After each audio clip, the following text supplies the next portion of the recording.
really is a pleasure to be here today. And first, let me start by thanking a couple of people. You have an absolute gem in Jeff Hobart.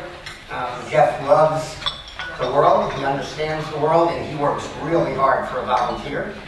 And I'd like to thank Medina Rafiq as well. You want someone to protect your corporate fist, you've got someone really talented in Medina, so she too works really hard, and I really appreciate all they've done to help set tonight up. I said it's an honor to be here. It's also important to be here.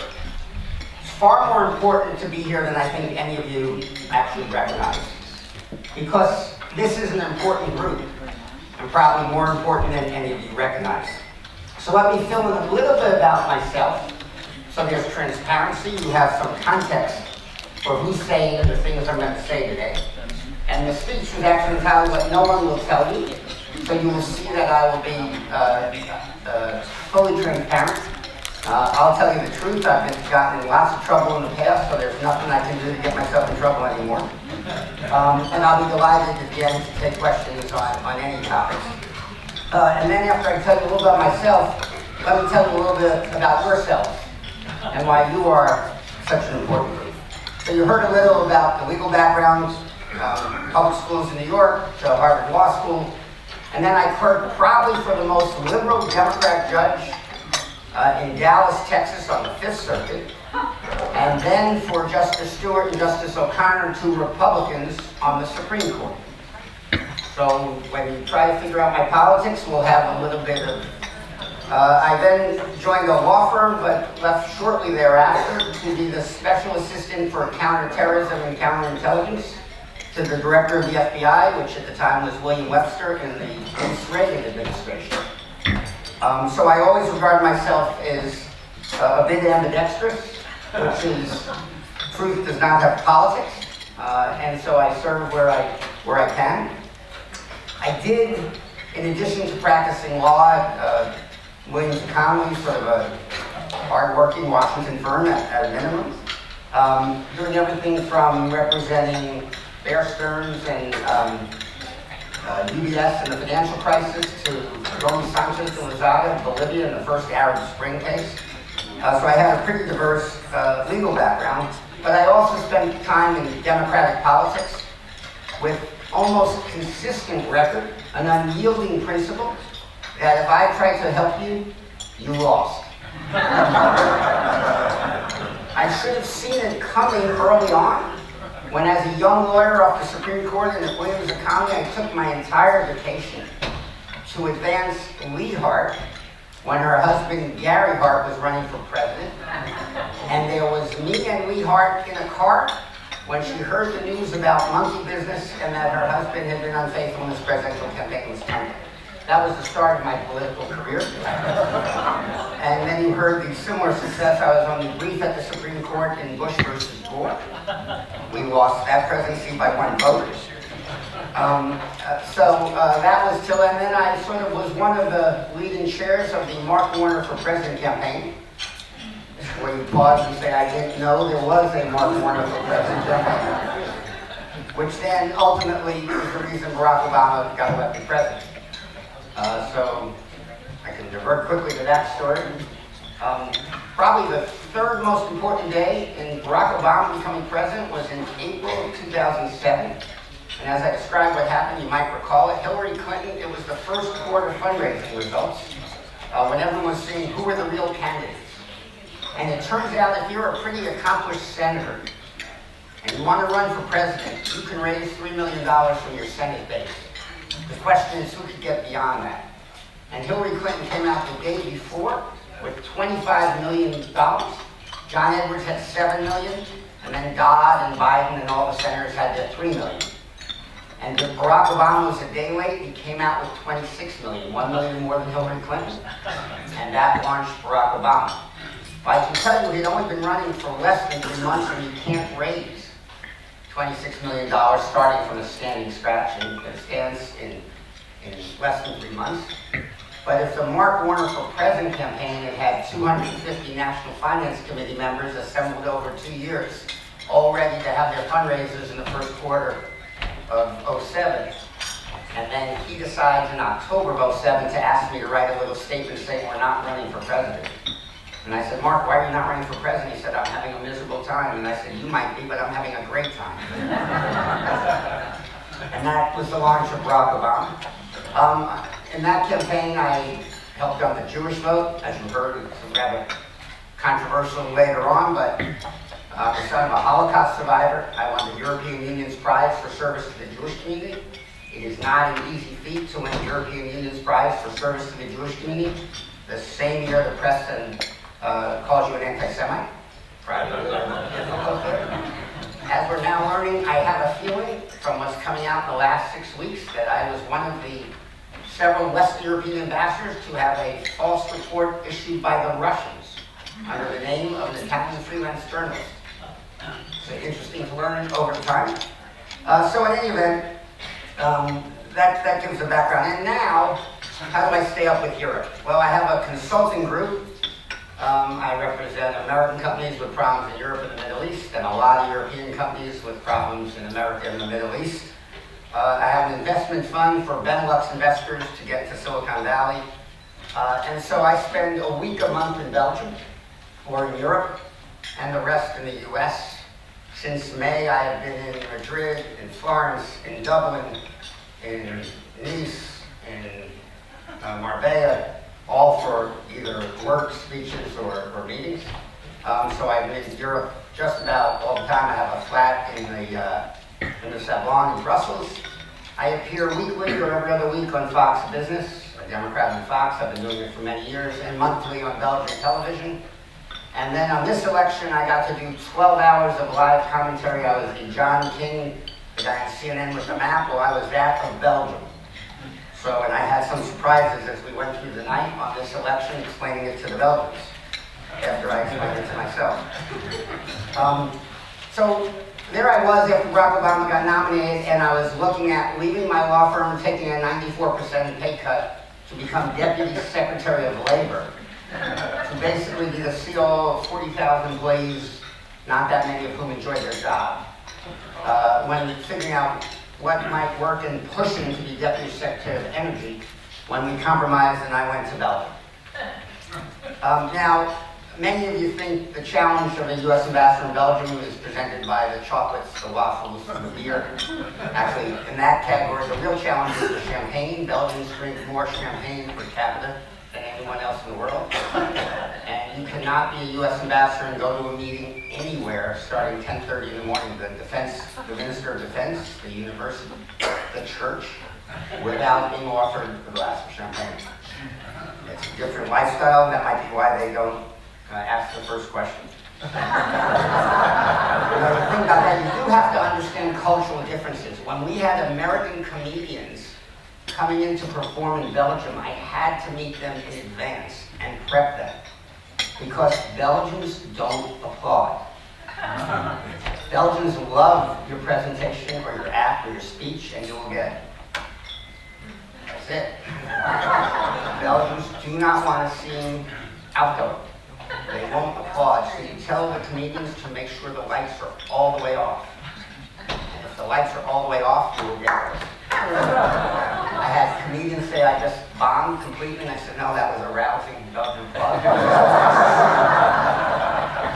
So you do have to know the differences, and if you live in both countries, you've got to understand it, you've got to understand Europe. Now, most of you think that that was the challenge you have, but in fact, the challenges were pretty great. In the 4 years I was there, the normal run for an ambassador is 3 years. 20 of us were asked to stay the 4th year because the 3 years would come up as the 2012 election was going on. As you know, our politics, there's no way you're going to get a new ambassador confirmed and out. So although the State Department complains that nobody's supposed to stay in country more than 3 years, and I'll explain that briefly, the president asked for 20 of us to stay the 4th year. And if he had lost, as in this time, you had to be out January 20th. You didn't have a lot of notice, but you had to pack and be out if there's a change in administration. When they win, you stay till the successor comes, so you stay till the following summer. So other than the hosting fancy dinners, we had in that time period the war in Afghanistan. and President Obama wanted to surge troops with the theory that we surged, we could get out. So we had to ask our European counterparts to send more troops. And Belgium agreed. I testified in Parliament. I was the first ambassador ever to testify in the Belgian Parliament. And Belgium agreed to send surge troops while the French and the Germans were both hesitating. And that helped lead the way.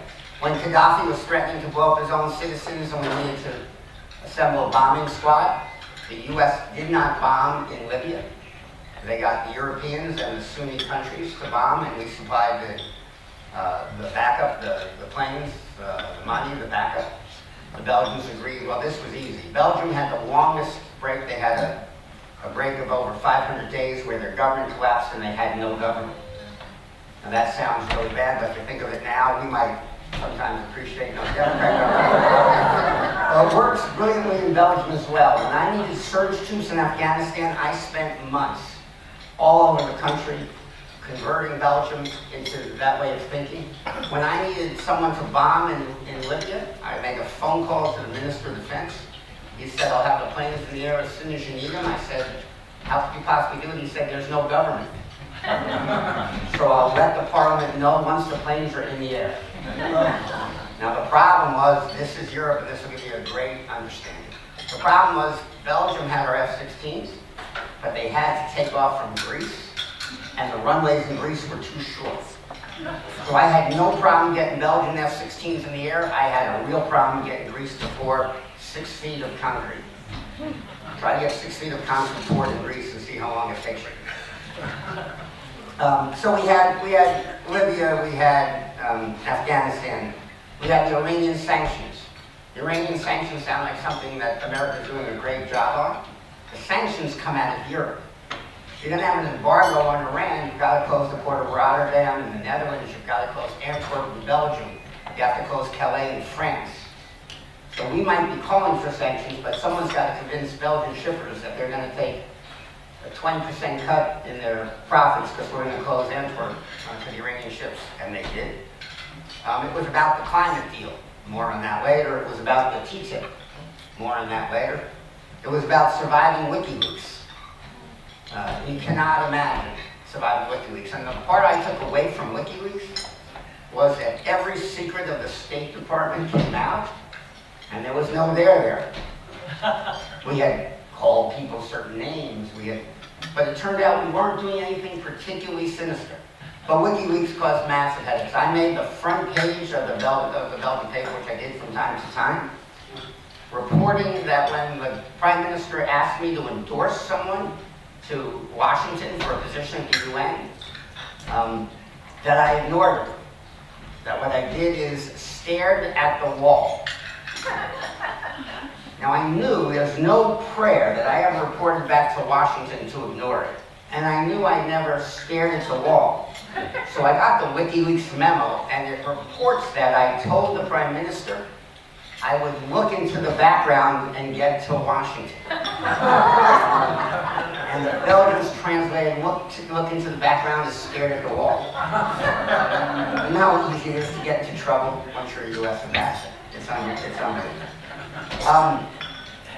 So we'll talk more later about how you turn the country around and where Europe is and how they think, but I was first U.S. ambassador, the only person ever to promise to visit every Belgian city, village, official city, village, or town, anywhere with a mayor, 589 in all.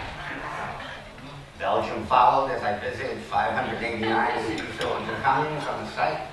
I ultimately got to present, in my third year, I presented the last award for Song of the Year at the Belgian Grammy Awards. Here we have Beyonce, there they had the U.S. ambassador. And also, as you get a little profile, it kind of extends. I had Erdogan of Turkey sent his chief of staff to see me confidentially in Belgium to tell me he was unhappy with the pace of the negotiation of the flotilla dispute between Israel and Turkey.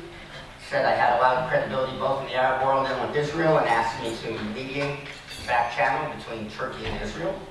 Someone needed to mediate between me and Hillary Clinton on that assignment, because the U.S. ambassador to Belgium is not supposed to be mediating with Turkey and Israel.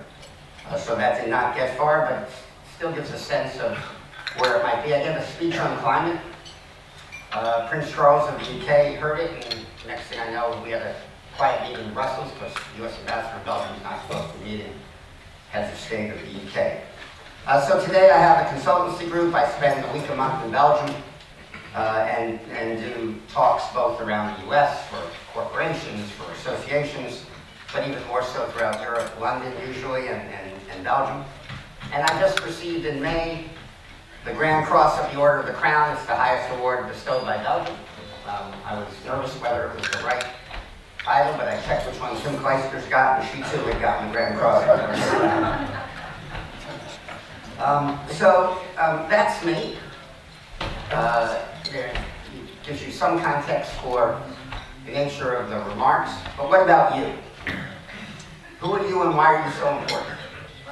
Whether or not you realize that you are now in charge to a huge degree of U.S. policy. Now, it's always true that informed citizen leaders are informed of U.S. policy to some extent, but never more than today. When there is discord and confusion throughout Washington, when there is discord and confusion between the political parties, and I don't need to take a side, Democrat, Republican, left or right, but I think we can all agree there is significant discord and confusion. When there is discord and confusion between the media and government, what is true and what can we believe versus what's not? When there's even discord and confusion between members of the administration, between what some have called the populist or isolationist wing, the Borkers, the Flynn's, the Bannings, the Privacies, the Spicers on the one hand, and what others in Washington call the grown-up wing, Gary Cohn, Dina Powell, Tillerson, Secretary of Defense Mattis, NSA Advisor McMaster, Kelly, the Chief of Staff. When they are fighting even among themselves, you have to turn. Policy has to get met by citizen leaders, informed citizen leaders.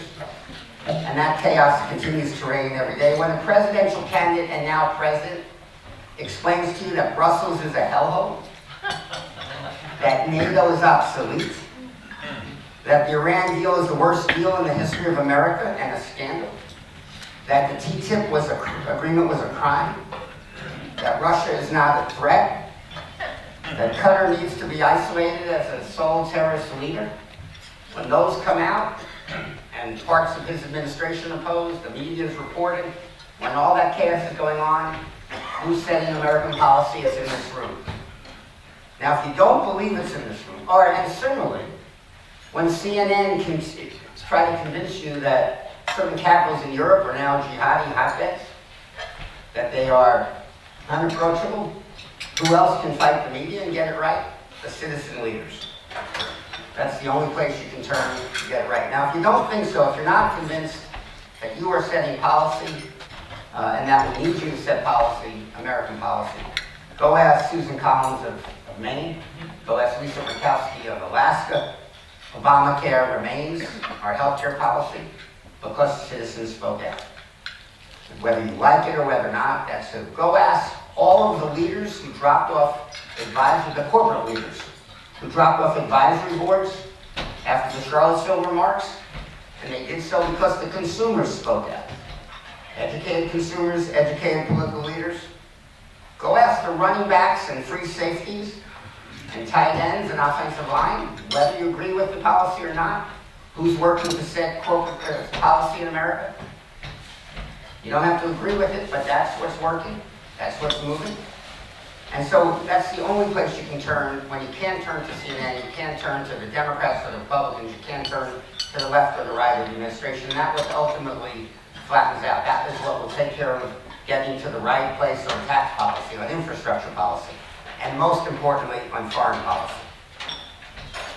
So now that we understand who each other is, let's take a look at Europe. And then I'm happy to talk about other interesting parts of the world. I often talk about the Middle East or Qatar or Iran. I'm happy to take questions with the guarantee that the answers will be candid. It's not necessarily that you like them one way or the other. So let's start with the question of who is Europe and why are they saying those things about us? So I split my time now between Belgium and the United States, and I love both countries dearly. By the way, in spending all that time abroad, I never forgot the George Shultz lesson. And it's critical that ambassadors don't forget the George Shultz lesson. George Shultz is famous when he was Secretary of State of taking the new ambassador class and having a globe in the middle of the room and calling each ambassador up, ambassador designate up one by one, and asking him to point out his country. And one guy would point to France, and one guy would point to Belgium. Of course, they were all supposed to point to the United States. So you never forget where your country is. But you do have learn to love the global world and to love cultures different than your own. So in splitting time, I've come pretty much to the conclusion that the United States and Europe are the equivalent of brothers from another mother. I would say siblings from another mother, or sister, but it doesn't rhyme, so we'll go with brothers from another mother. And in fact, even though Europe is older and far larger, in that relationship, it is most akin to sort of Europe looking up to its older sibling. For here's something no one will tell you. Europe wants to love America. Europe needs to love America. And yet, time and time again, we disappoint them. And when we disappoint them, it's just what happens when a younger brother looks up to an older brother. He wants to idolize him, and the older brother just disappoints the younger brother. There's scorn and there's cynicism. And that's the fundamental problem we have cyclically with Europe, and we'll get into more detail. And I know that basic relationship, Europe wanting to love America, needing to love America, certainly exists since the aftermath of World War II, since the Marshall Plan, since our boys died on their beaches. That's something Europe has never forgotten, and that leads to that. We owe you. We want to continue to thank you, and we want to love you. There would be times I would be sitting in a restaurant in Belgium, getting up to leave, and without seeing where, I would hear spontaneous applause. Whenever I heard spontaneous applause broke out, I knew it was a group of 80-year-olds or older.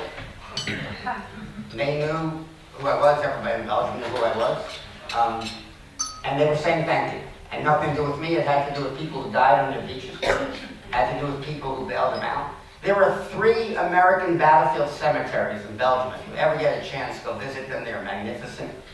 As magnificent as a cemetery can be, but they're beautifully kept by the American Battlefield Commission. And there are the boys who died in the wars, and their families said, they died there, please bury them there. And every single grave of an American soldier in Belgium has been adopted by a Belgian family. They continue to visit every year. They send letters always to the relatives, and these are relatives who had no idea of who this great uncle was in World War II, but the Belgians know. The Belgians sent pictures to the grandnieces and the grandnephews. That fundamental relationships existed at least since World War II. Take my dear friend Herman Van Rompuy. So Herman Van Rompuy, I'll give you a little sense. He was the Prime Minister of Belgium when I got there. And then the European Union had something called the Lisbon Treaty right in 2009. And the way the EU is structured is there's 27 or 28 countries, and each leader, each Prime Minister or President, is their designate to the European Council. So they can lead it, probably not unlike this organization, they can lead it with a council, the European Council of the heads of each of the European countries. And it used to have a rotating president, but in 2009 they said we're going to have a president for a set term. And the first president of Europe, the first president of the European Council, 2009 to 12, and then re-elected to 15, was Herman Van Rompuy. So he's a Belgian Prime Minister, the first head of Europe, starting in 2009. And Herman Van Rompuy used to love to recite for me by heart speeches of John Kennedy. Speeches of John Kennedy, that's why he became a Belgian politician. So that's where we start. We have not endless, but we have a great deal of capital to get there. They are the kid sister who looks up to their older brother.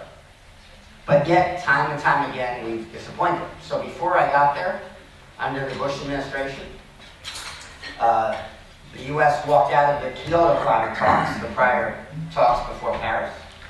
And we walked out of the Kyoto climate talks. Belgium couldn't understand why their older brother was, the brother they looked up to was doing that.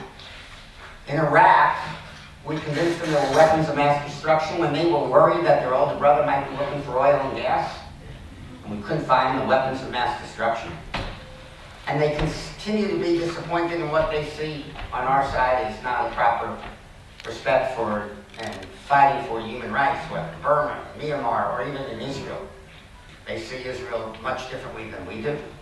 And again, there's a disappointment. So despite the history of admiration and looking up to us, that's what happened. So by 2009, after the Iraq invasion for the weapons of mass destruction, when I got to Belgium, every year, every 2 years, there's a favorability, unfavorability rating, poll done about what different countries think about American leadership. Now, we all remember this period about France. We renamed French fries freedom fries because we were mad at the French. Forget the French, you should have seen the Belgians. So when I got there, the favorability, unfavorability rating towards U.S. leadership was 8% favorable and 64% unfavorable, 1 to 8. Belgium had shut the port of Antwerp to our ships. They had closed Belgian airspace to our planes. And they had indicted Donald Rumsfeld for genocide. And the only way we got out of that indictment for genocide is we explained that NATO meetings happen in Belgium. And if our Secretary of Defense couldn't attend the NATO meetings, NATO would have to leave Belgium. All of a sudden, the indictment went away. And in fact, the Minister of Energy, Paul Magnette, would not meet with me. The only minister who would not meet with me because we were burning coal. More on that later. When Obama got elected, that changed the view of the big brother, big sister. And after 2 years, that 8%, 64% had gotten 50-50. Now, I'm particularly proud that after that effect happened, Europe kind of retreated back on its favorability in the third year of Obama. But Belgium in 2011 and 2012 recorded the highest increase in favorability towards the United States, so that when I left it was 48-22, more than 2-to-1 favorable. Why would we care? Who cares what they think? What about just put American first? And why do we care what a Belgium or a France or Netherlands think at all? And the answer is because it's not a realistic view of the world not to care. First of all, even if there was a separate American or separate Europe, there are a population of 500 million people to our 300 million. Why would you piss off 500 million people for markets? How could you possibly do that?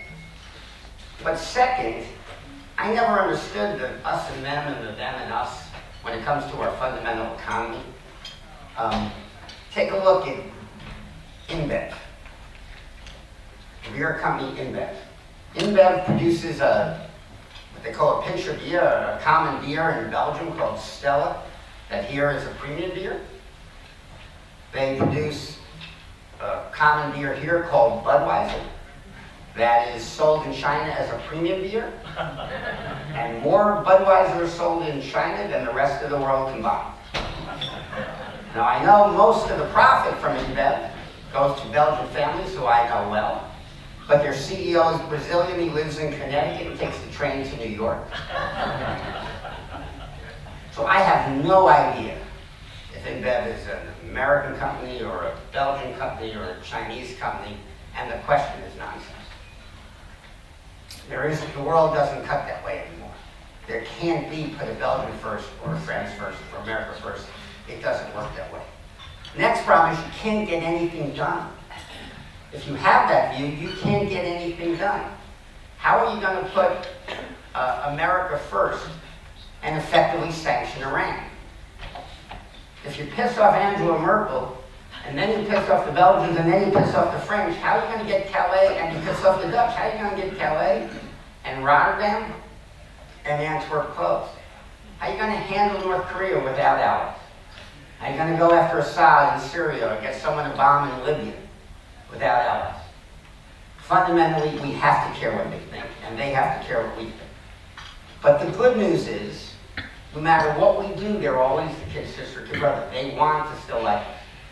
And so Belgium, I think, has kind of figured out, Europe has largely figured out, and Macron's done a fabulous job of figuring out, that sometimes you avoid the noise of the politics and what's coming out there and look for the actions of the leadership.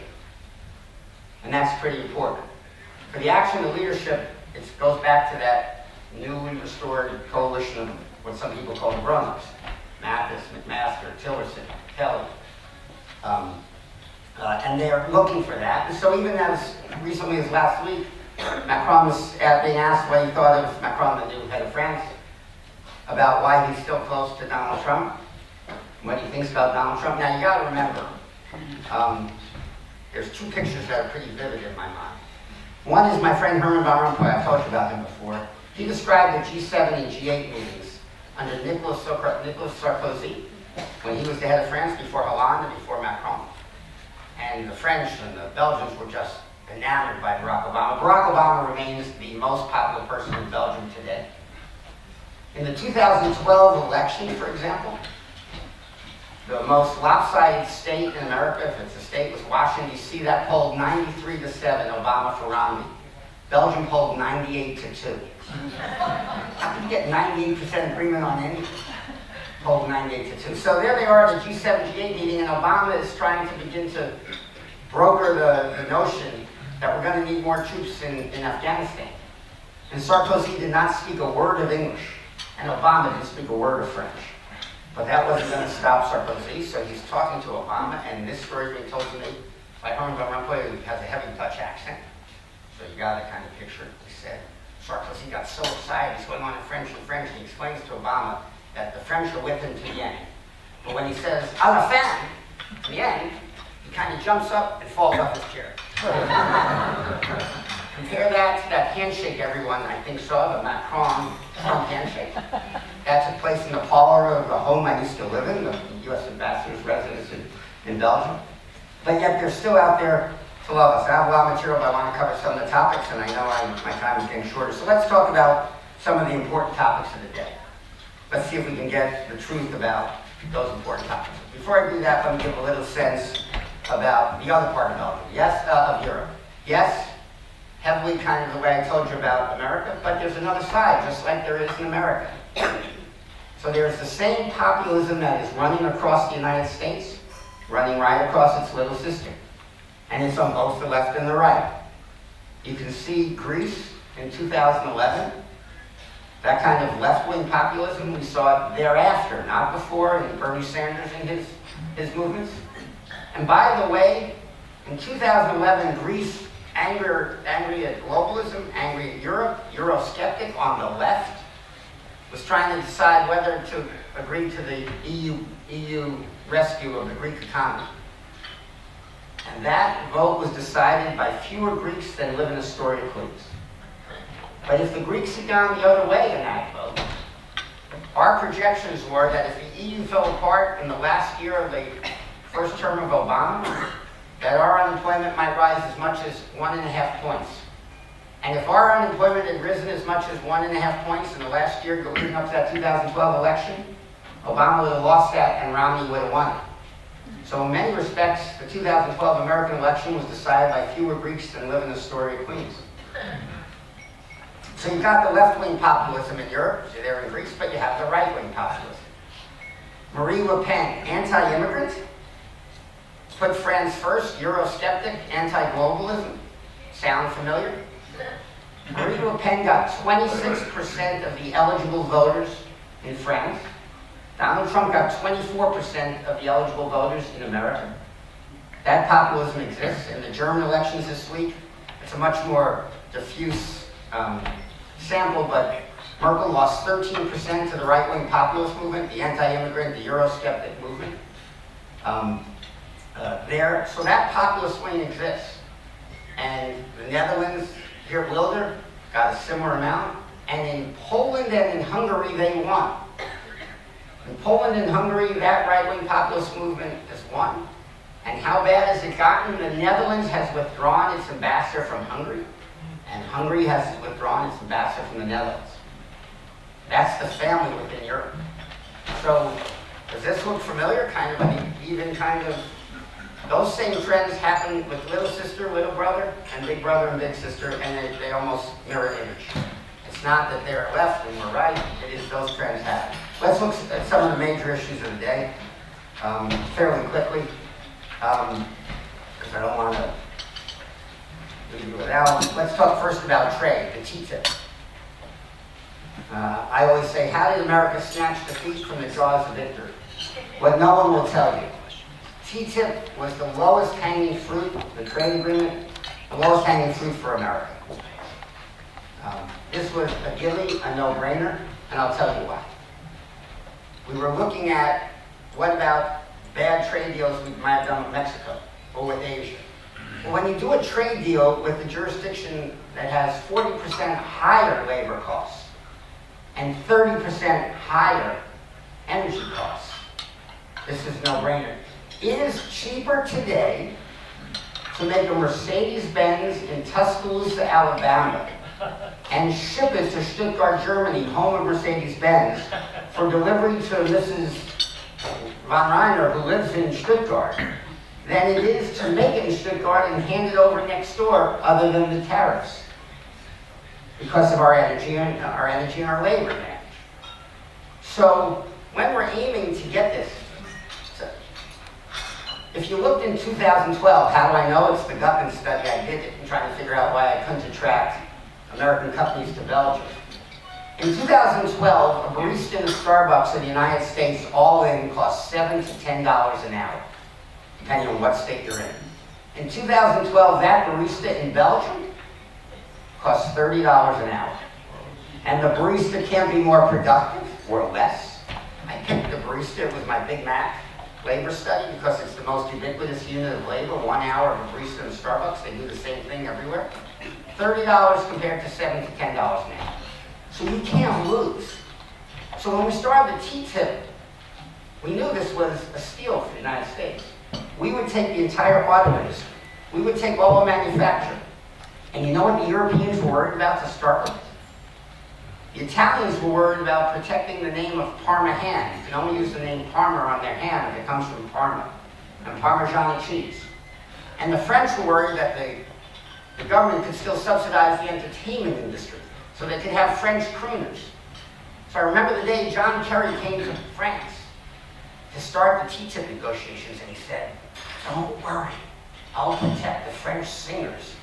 And we were taking Mercedes and BMW and putting it in Alabama in exchange for French singers. Who do I blame for that? It's great, because there's plenty of blame to go around. Bernie Sanders probably had never read that trade agreement. He had no idea, but the populists on the left, trade is bad, out. Donald Trump, I'm sure he too didn't read the trade agreement. Populists on the right, out. And who's the one most to blame? Hillary Clinton. She not only read that trade agreement, she had us sell it for a long time. And for her to flip because everybody else was flipping on trade, what no one will tell you is the TTIP was a no-brainer for the United States, and we lost it. Let's talk about climate. First of all, the good news is it's the current process. You might see it with Iran, but you've seen it with everything else. It doesn't matter when Donald Trump says we're pulling out of the climate deal. It doesn't matter when he tells you I'm going to think about it, and then has this big presentation on television. Because Gary Cohn now kind of says, you know what? I'm not really sure we're leaving. Give me something. Let's fix it a little bit, and then we can stay and declare victory. So it's happened consistently. We've never left the climate deal. We couldn't even leave the climate deal. There was no way to leave for a couple of years. Gary Cohn has now indicated that none of the European ministers were stupid enough to let the press know that we're going to stay in the climate deal. But here's the real truth about the climate deal. It is political nonsense. There is no way politicians and government officials can change the carbon footprint. That is done by technology and business people. So after we left Kyoto, we walked out on the Kyoto climate talks. From the day we left the Kyoto climate talks to the day we signed the Paris talks, we had no climate deal. We had reduced our carbon footprint in America by more than all of Europe and all the Kyoto signatories combined. Did Barack Obama do that, or George Bush did it? No, a guy named George Mitchell did it. Who's George Mitchell? Not a senator. It's the guy who invented fracking. He figured out if you spritz air and sand and chemicals this way, you can get natural gas and no longer use coal. And we cut our carbon footprint far more than the rest of the world combined, not by a political agreement, but by people developing technology and trying to make money. Who's going to, we'll hit our carbon goals, whether Donald Trump signs it or doesn't sign it, doesn't matter. Elon Musk has decided that. When BMW and Land Rover and Volvo have said there's no combustible engines as of 2020, we'll hit that footprint because that made business sense. So it isn't about an agreement. You can't change carbon by fiat. That was about political posture. If Donald Trump knew what he wanted to do and didn't want to sign it, he should have said, look, we'll hit our goals, we don't need an agreement, but if you're serious, you ought to start fracking. France has more gas than anybody, and they won't frack. So that's what's going to determine climate. So the good news is, keep your eye on Gary Cohn and Dina Powell. I don't think we're leaving anything. We're going to sound like we got something for it. We're going to declare victory, but we're probably going to stand there, and it has nothing to do with climate, carbon, and coal. And by the way, I finally got that Belgian minister to talk to me. I had to go to the head of the Socialist Party's wife, who liked me, to get to the head of the Socialist Party to ask the minister in charge of energy to meet with me. And when I did, I said, I don't like coal any more than you do. And don't worry about it. Well, today we don't burn our coal, we're burning gas. You know who's burning our coal? Germany. So when I was due to leave in 2013, I went to say my goodbyes. I said to Paul Magnette, the minister, I almost didn't come by to say goodbye to you. He said, why would you come by to say goodbye to me? We're friends. I said, because you're burning coal. We weren't burning coal anymore. That's trade, that's climate. Energy. By the way, when we get on electric cars in 2020, that's the beginning of the question. The question is, how are we going to produce that electricity? Okay, because it doesn't do any good to use the coal to produce the electricity to run the electric cars. But in fact, we've now had today a major development. Offshore wind fell in the UK cheaper than nuclear today. Offshore wind is falling faster than any other energy source. Solar is falling pretty quickly too in the United States. Who's doing all the offshore wind in America? Almost all European, Statoil, Dong. Now I happen to represent Dong, so there's a full disclosure, but Dong is a Danish company, Statoil. There's one deep water, it's an American company, but offshore wind is coming and the price is falling quickly. Virginia now announced an offshore wind deal. Virginia's going to use offshore wind. It goes everywhere. Onshore wind, solar. So if we're using that to power electric cars, we don't have a carbon problem. We don't need any paper to sign it. Healthcare. Let's talk about healthcare. Single payer, the 15 Democrat left who just jumped into the sea following Bernie Sanders after each other. You want to know who's running for president? See who signed that. Kamala Harris and Cory Booker and all my friends, but way off on the left there. There's nothing wrong with the single-payer healthcare system if you're starting from scratch. I lived in Belgium 4 years. I spent a week a month there. It's a fabulous system.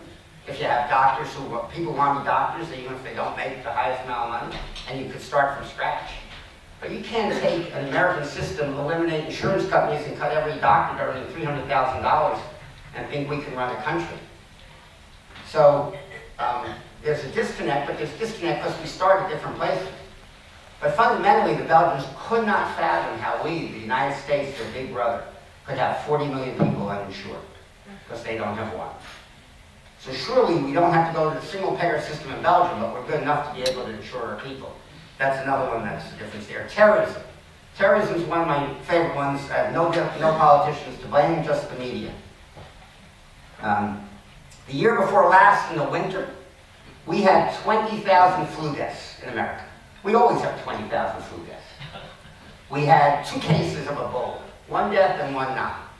CNN did 5 days of Ebola reports and didn't do a single story on the flu. Well, Belgium became Ebola. Belgium with terrorism became Ebola, and I know this topic better than anyone. I was the high school graduation speaker in Molenbeek, Belgium, the Italian capital of the world. I spoke at the Muslim high school in Molenbeek, Belgium. In 4 years, my loudest applause, it's on YouTube ever, was in Molenbeek, Belgium. So I know those communities. I've been there, and if you want to be unsafe, perhaps, there are places in New York I can send you, places in LA I can send you. But you can sleep tonight on the streets of Molenbeek, Belgium with your wallet on your chest and you're not going to have a problem. So what's happening in those communities? Of course we have to be vigilant. Of course we have to have security. But fundamentally, the U.S. is installed. I was Special Assistant to the Director of the FBI for counterterrorism at a time when most of the Muslim-associated terror was in Michigan, but the community was policing itself. People in Michigan were part of the community and integrated in the community. When I go to Molenbeek to speak, the Belgian politicians aren't there. I was in Verviers. Verviers was another raid, hotbed raid. To this date, I'm the only Western official ever to speak at the community center in Verviers, including the mayor of Verviers. So we have an isolated population that we don't integrate, and therefore you can't provide fundamental security. You can put a lot more Uzis on the street, but you can't understand what's happening in the community. So to stop terrorism in Europe, you've got to have engagement in the community. Now, we had a program called Empowering Belgian Muslims. It's co-sponsored by the Minister of the Interior of Belgium and our embassy. And we would match young lawyers or Deloitte accountants who had succeeded in the Muslim community with young Muslims who were at risk. And that program was fabulous. It doesn't go on today anymore. I'll tell you, I'm running late. I got to tell you one on this topic, and then I'm cutting into the question time, but this is worth it. This is the one, my biggest regret ever. My second leading priority, first one is get investment in the United States from Belgium. The second one was counter violent extremism, Muslim community engagement. So I worked hard, a Jewish guy from Queens. I worked really hard going to every mosque, meeting the imams, building the bridges, and I spent a ton of time doing it. And I woke up one day and called my deputy, my head of public relations, and my political counselor, and I said, we made a major mistake. We wasted all this time thinking we were leading in doing Muslim community engagement because we're talking to so many Muslims and so many imams. But the only ones we've ever talked to are the ones that are willing to talk to us. How are you going to counter violent extremism if you're talking to people who are willing to talk to you? So I said, we got to reach the people who hate us, not the people who talk to us. So I went to the Saudi mosque, the most extremist mosque in Brussels, but I had gotten to know the imam. And we sort of prepared the staff a little bit. We had our tea ceremony, and I said, I want to ask you a favor. So are there 50 people, pick a number, 50 people in your mosque who you know wake up every day hating America before they read the newspaper? It's a pretty advanced statement to ask a leading imam. By the way, people ask me how long I've been a diplomat, and I explained Obama made me an ambassador for 4 years, but no one can make me diplomat. So I said, are there 50 people there? And he hesitated. This is, it's got a ritual in the way. And he said, I wouldn't say this normally in polite company, we're friends, but in truth there are. And I said, would you tell them the U.S. ambassador would like to talk to them? And he doesn't think you're going to get to the answers, but we'll at least start the dialogue. And he agreed to do it. Now first, the Belgian security, my Belgian security team, I had 80 people rotating, 4 protecting me at all times. They went nuts. I was basically taking 50 terrorists in a room with me. And then, but I can assure you, and State backed me up on that they weren't going to do a thing.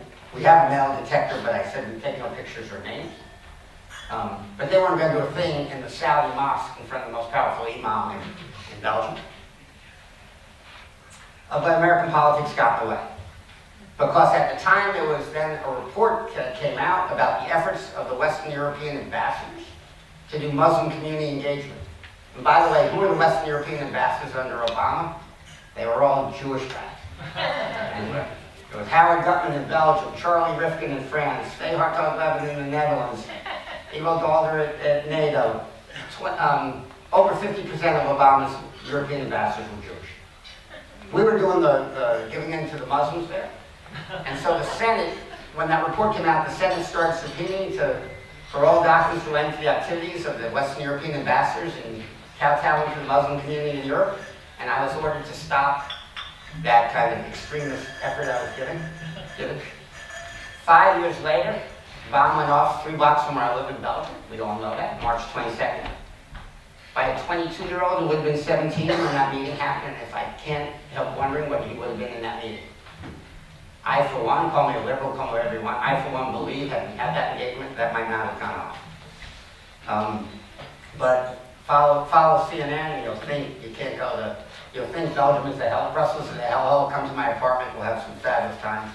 I assure it's not. Brexit, let me do it really quickly, just not to lose it. Can you imagine a situation where a couple says we need to get divorced? But let's do it in 3 years, we'll sleep together during the interim. And by the way, I think at the time you're going to owe me $3 billion, but you don't think I owe you anything.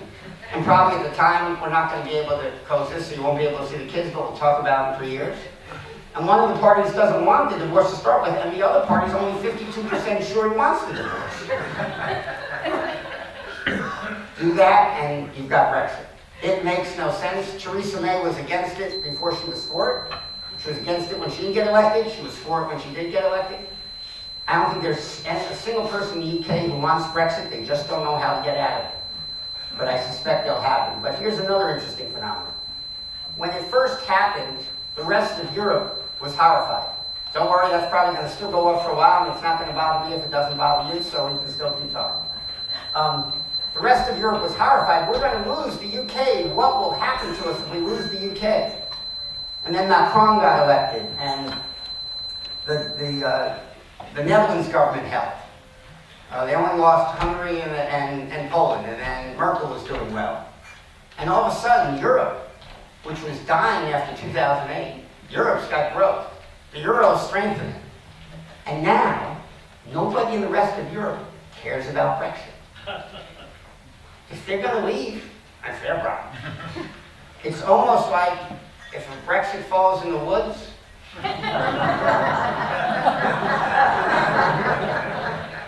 that's what we've got for Brexit. I am way over, and I know we're supposed to do question and answer. I had more. I'm happy to cover Israel or Iran or Qatar or anything else you'd like to, but maybe we should do the question and answer.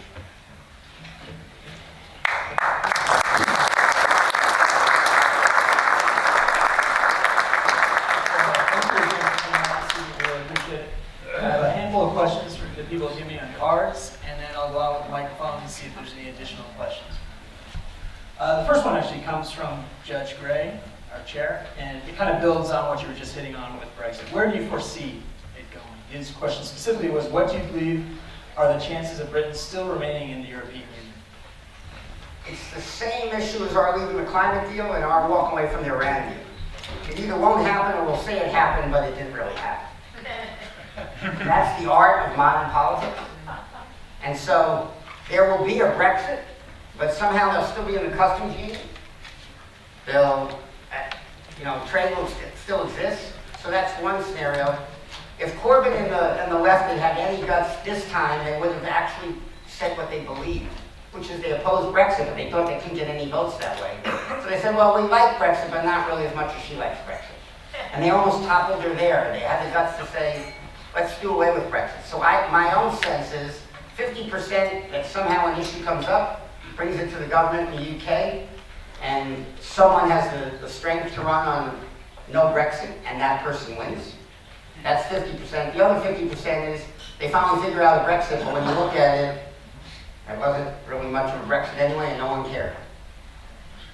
A couple of people had questions on demographics. If you think Merkel, Macron, May, I believe the Dutch, Italian, and even the Swedish prime ministers, none of them have kids. So we constantly hear that Europe is there's a big issue with demographics, Europe, Japan, these different places. Talk about the challenges facing Europe and the possible solutions, knowing that anti-immigration parties seem to be surging. So it is that, and I did cover that a little bit, there is a clear right-wing populism. 13% in Germany is the only thing that bothered me. I didn't care about Hitler. And the funny thing about populists, when they get into government, they're far less populist. So that the leading vote getter in Belgium had a real problem because he didn't want to be prime minister. He ran against Belgium and then he won. Now what do you do? So we had, Bart de Wever's name is, so we had all those deputies go in the government, and now they're administering quite fine. He's the mayor of Antwerp complaining about his own party. So ultimately that's their sort of political gamesmanship on the right and on the left. But it is about the power of the people. So Merkel is going to have to move right on immigration. whatever the truth is about what immigration policy should be, and I don't want to have way too late in the day to have an argument on immigration policy, whatever the truth is, it failed for Merkel. It opened the right wing for 13% right wing. 13% is not dangerous. In France, Marie Le Pen will get her 26%. If you like Donald Trump or you don't, that's that wing there that the Charlottesville promised 24%. That's going to exist, but 13% in Germany is a problem. It's a problem because of the history in Germany. It's a problem because there is no country more careful to make sure that right-wing hate does not emerge than Germany. And for that, for 13% to slip open, that could be a possible threat. But same on the left. Same on the left. You get the socialists are fading in Belgium, being replaced by the communists. And you have the Greens, the socialists. I don't know how far left you could go. But the Communist Party is rising in Brussels and the socialists are falling. Figure that one out. 11 million people, they have 13 political parties. If we have 300 million, we can't live two. It's a great, if you love politics, Belgium's a place to be. How about reform in the Eurozone? The current economic recovery, basically what could argue provides an opportunity for reform. So you have two different camps. You have the Merkel camp, you have the Macron camp. Where do you see Europe going? And where does Belgium and some of the other major players fall in there? I think they have fundamental structural problems. And they're being masked by everyone else dropping the ball. So it looks like they're doing really well now. Their economies are growing, unemployment's falling. It's still way higher than our 4.6%. But it looks like they're doing well and the euro is strong. But fundamentally, their energy costs are still out of control. That will be improved as alternatives, the cost of alternatives get lower and they're less dependent on Russian oil. But their labor market's also a difficult problem. They need a course correction the way we do, but they can only do it evolution, not revolution. We can't adopt a single payer and they can get minimum wage down to $12 an hour. But there is going to have to be a sort of evolution. I love Macron. Macron's view now that we ought to have a European economy, a European budget and the like, and then have 500 million strong is fabulous. The problem is he's one, there's 499 million other people who all say who have that America first or Greece first or Hungary first or Poland first. And I don't know what Europe does when the Netherlands pulls its ambassador out of Hungary and Hungary pulls its out of the Netherlands. And then in Poland is the most important development in Europe by far. Poland was booming economically, got the right-wing populist government in, and the first thing they want to do is disband the Supreme Court. So the EU has to say, you're not democratic institutions anymore, you can't belong to the EU. Orban in Hungary does the same kind of things, but a lot more clever than Poland, who just says, let's disband our Supreme Court. So that right-wing movement in Eastern Europe is something to watch, keep an eye on. It's not a huge threat to us, but it's causing divisions in Europe. When Merkel has to worry about the right, that prevents Macron's view of a global Europe from emerging. But ultimately, I think Macron and Merkel will get a much more centralized Europe with a much more stronger economy, and then some wise economic policies that will help Hungary and Poland on the right and Greece on the left, Italy, Spain on the left. Fritz, I apologize, Merchants, had a question on he basically said economic cooperation between the EU and the US is a given. Doesn't defense and security drive the two together, and any indications to the contrary? Right, so the most important part of that question is indications to the contrary. So yes, I went and said, I need surge troops for Afghanistan, and Belgians gave us surge troops. That's real, for people who don't applaud for comedians because they don't want to be out there getting surge troops to Afghanistan, that is a hard ass. But they did it because they admired us and they wanted to go with us. But you can only push that so far. So if you have a reason for Macron or Merkel not to return calls in Washington, now I think they'll always return McMaster's call and Mattis's call and Tillerson's call. But give them enough reason not to return the call, and then when Syria becomes a problem, and you need a coalition of the willing. Then when Libya becomes a problem and you need a coalition of the willing. Then when you need someone to help you out of your Qatar mess, let alone North Korea. North Korea is only the fourth most sanctioned country on our list today. We have 3 countries we sanction more heavily than we sanction North Korea. We have made a mockery of that one. When we had a Iran threat, when I got to Belgium, the reports was that Iran would, that's 2009, Iran would be nuclear within 6 months. That was really tight. So Obama, we got yelled at in no uncertain terms. We had to really, he just got elected. That had been ignored too long. We had to ratchet up sanctions to where we could change behavior. We only had 2 months to do it. So you had to shut Antwerp and Rotterdam and Calais, and you had to freeze out the Iranian economy. And once you did, they came to the table. Rouhani came to power. Rouhani, for all the bluster goes on, Rouhani can be dealt with. And on the nuclear issue, that's the only issue that was like, sure, there's Hamas issues, there's human rights issues, there's treatment of Israel issues, but the one that was threatening you and me and our kids was the nuclear issue in 6 months. That's what we were aiming for, and Europe responded, and we were able to do that together. We could do it together because I represented the most popular man in Europe.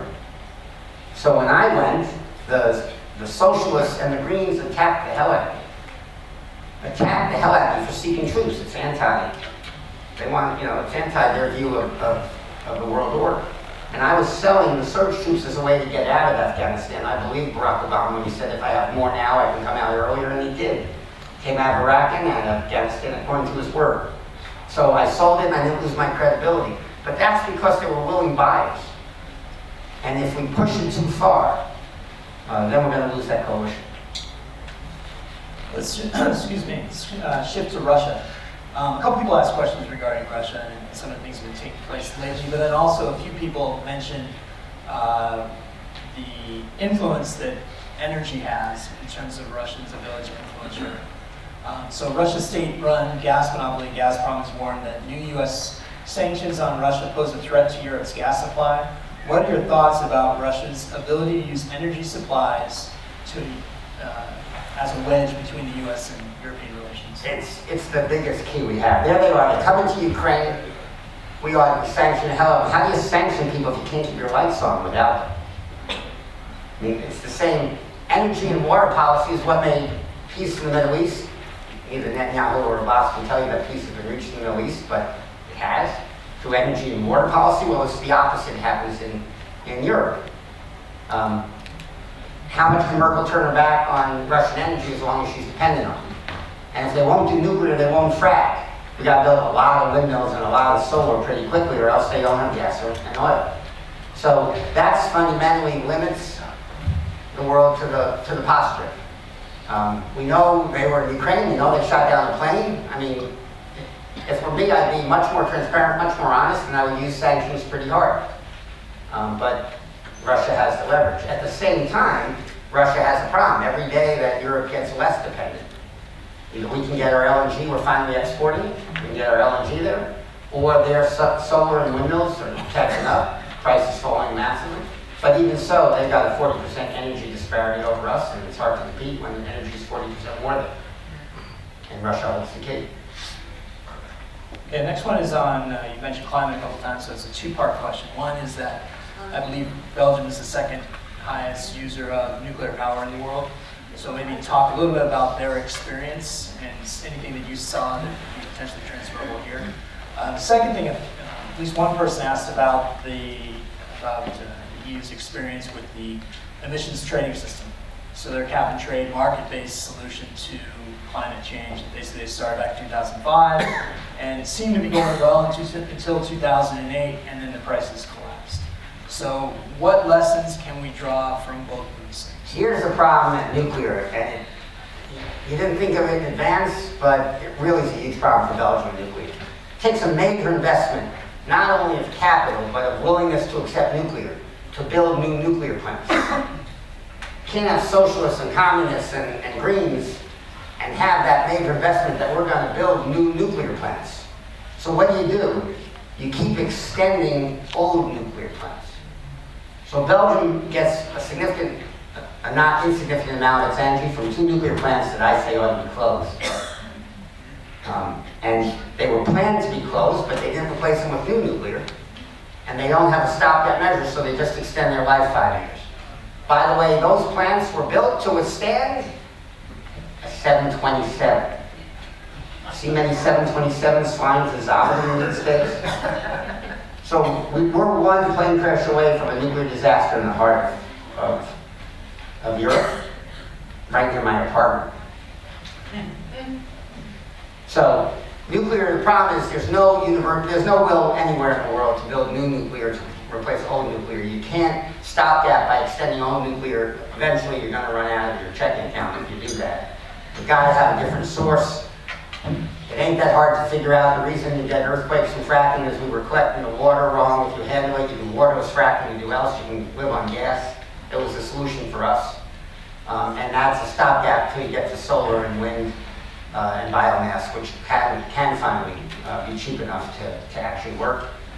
But no one's elected me yet, so we have nuclear plants, 2 nuclear plants in Belgium way past their due date. The final question comes from actually one of our former chairs, Fred Mary, and it shifts a little bit to your other area of expertise. His question specifically was, how do you compare APAC versus J Street? Which one is more on the right path regarding U.S. policy towards the Middle East in the long run? So I'm the only son of a Holocaust survivor, winner of the EU Prize for Service to the Jewish Community, valedictorian of my Hebrew high school, member of Orthodox and a conservative shul in America and 2 shuls in Europe, who also was labeled an anti-Semite by 6 Republican presidential candidates. And you're asking me that question. You don't pay enough, I can assure you that. Look, there's a lot of views on the right way out. As you can see, I focus a lot on energy and technology, and to me, the solution's been reached in the Middle East. It was reached a long time ago. Jordan has a 100-year water and energy deal with Israel. Palestinians now get their water through Jordan from Israel. It's not recent that the Emirates and Saudi's closest ally in the world is Israel. The U.S. ambassador from the Emirates and the Emirates ambassador to the U.S. and the Emirates ambassador to Israel talk to each other first thing in the morning every day because they have only one issue they care about. It's not Temple Mount, it's Iran. It's about self-preservation. The Emirates is correct. Israel will be the 2nd place Iran ever hit if it went nuclear. Emirates is before them, and the Saudis. So if they're the closest of allies, if the Emirates and Saudis' closest ally is Israel because they only care about Iran and Sunni extremism and keeping their royal family, and if Jordan and Egypt and even the Palestinians are tied to Israel for energy or water, why hasn't anyone said, by the way, we're not enemies anymore? It's over. We just haven't told anybody, but it's over. And that answer is politics. Neither Abbas or Netanyahu can say it's over and get reelected. Let me tell you when I learned that. I'll tell one story, particularly this is being filmed so I can really get in good trouble. 2008, before I was named ambassador, the Emirates ambassador came to me and said, I have a problem, can you help me out? I was told you're the man to sit on this one. What is it? Well, we, the Emirates, we wanted to get to be a real first world power. So we did what every good country should do if you want to be there. We arranged to have an international tennis tournament in Dubai. And this is our big showcase. We had a problem. It turns out we didn't know you have to give automatic bids to the top 15 ranked men and women. And there's an Israeli woman, number 12, named Sahar Peter. And if we have an Israeli woman with shorts and shirt and a little skirt running around in Dubai playing tennis, a Jewish woman, we don't know that we can hold the right wing off. If the religious right, this is going to be a problem. So I went to my buddy, the Israeli ambassador to the U.S., and I asked him what we should do. And the Israelis came back and said, tell you what, kick her out, we'll complain, and file a protest, and you'll go on. Well arranged. I'm like, this is going on behind the scenes? Does anyone notice? And then a funny thing happened on the way to that negotiated settlement, which is the Americans got involved. Always does. And so Andy Roddick pulled out of the tournament once they kicked out Charpier, and my friend Solomon at the Tennis Channel pulled out. And all the Americans were pulling out, and they didn't know this was a negotiated thing between, because no one could tell them we're not enemies. This is an absolute true story. So ultimately, he got solved there, but I had come up with a brilliant solution. The Emirates said, we can do anything with Israel we want, just not in the Emirates, not in Dubai. So I came up with the idea that before the DC tennis tournament, the Emirates would sponsor a a friendship and understanding tournament at which Shahar Peer and an Arab player would play with Roddick and an American female, and the Emirates would contribute to a peace cause or something, and we'd cover it on the tennis channel, and everyone would kiss and sing Kumbaya and make up, and we'd go forward. That was in the works when, in fact, it got even bigger and was settled at the Emirates level with the World Jewish Congress or the AJC or one of those. But can you believe the nonsense? We have a 5,000-year conflict that is largely resolved, and but politically we can't tell anybody. I can't make this stuff up. It's good. Before bringing Judge Gray back up, I wanted to A, thank you, and B, he wasn't exaggerating whatsoever when he said that when he walks into a cafe, there's an applause. The way I came across Ambassador Gutman was I had some really good friends in Belgium and had been telling them about my experience here with the World Affairs Council dating back to this month last year. And they actually, chatting back and forth, and a handful of them said, hey, there's a guy who was here a handful of years back, and we all really liked him. True story. And so for that, left, right, whatever your ideological perspective, thank you. Because now more than ever, I think our country needs allies around the world, and certainly ones with historical background like yours. Thanks, sir.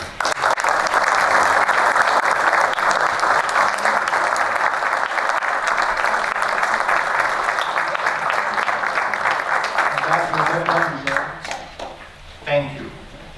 And in fact, we have a couple of thank you gifts for you. One of them, and the first one, is going to be presented by Melissa Coyle's mother, who is Dr. Cheatham Coyle. And would you come up here and introduce an important person we have with us, and they're going to present you something that I'm sure you've never even heard of, much less tasted.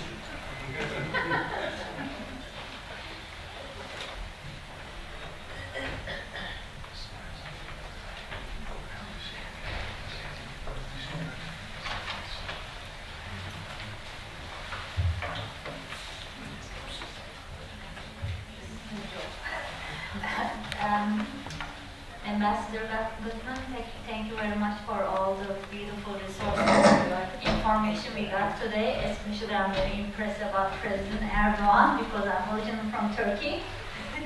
And I am here actually talk about a little bit our young professional committee that our chair is not here today. Ida and I and Judge Gray, we talked about, and with other committee members, that we would like to give you a Belgium chocolate. And also, it would be very nice to give you from our exchange student from Belgium. We'll present to you, and thank you again for joining us. Thank you so much.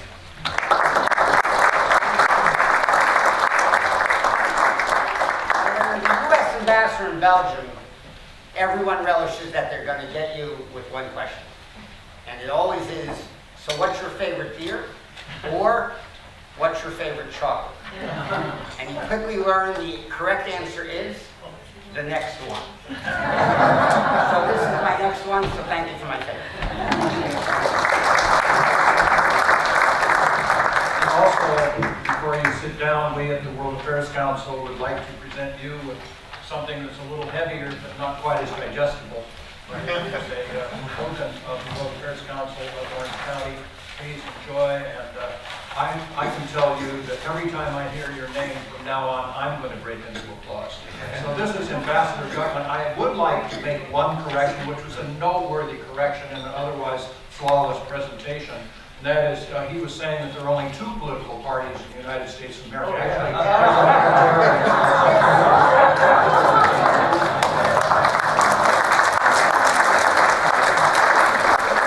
As Ambassador Gutman said, we are an important group. We are non-political. We are anti-polarization. We invite good, knowledgeable speakers that provide us timely information. So we are too good not to double our membership. We are a group here that should, and I'm inviting you, please, to each one bring one. At our next events, please talk to neighbors, please talk to other people who would like to spread this word, because this is a marvelous opportunity, as I think we would all agree. So give some thought. I invited my neighbor to the last one. I'm inviting back again. Do the same thing, because we're just too good to keep this so quiet.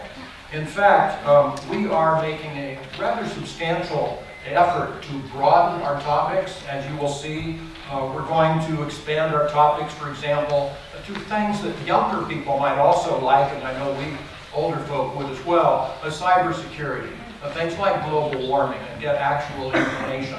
And the next group that we're going to have will be, mark your calendars, on October 19, which is a Thursday, and this will be a speaker, Carrie Murray, who is the president of something called Shelter Box. Well, it's a global disaster relief and responding to humanitarian causes. World-type operation, obviously timely. These are things that I know we will all want to hear.